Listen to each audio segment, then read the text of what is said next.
यवतमाळ जिल्ह्याचे पालकमंत्री संजय राठोड यांनी बाभुळगाव तालुक्याच्या आढावा दौऱ्यादरम्यान प्रशासनाला थेट इशारा दिला आहे.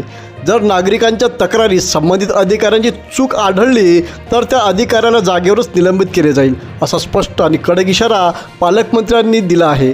येत्या 15 दिवसात बाभुळगाव येथे समाधान शिबिराचे आयोजन करण्यात येणार आहे.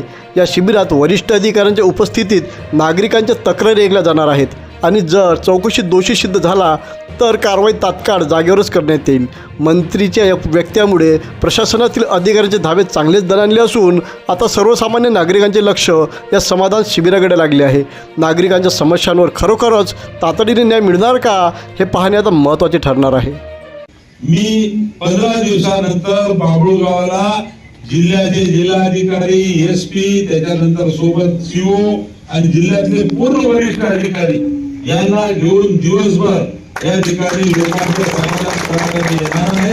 आणि त्याच्यात कुठेही आमचा प्रशासनातला अधिकारी चुकला तर जागेवर त्याला निलंबित करून सस्पेंड करून मागं पुढे पाहणार नाही.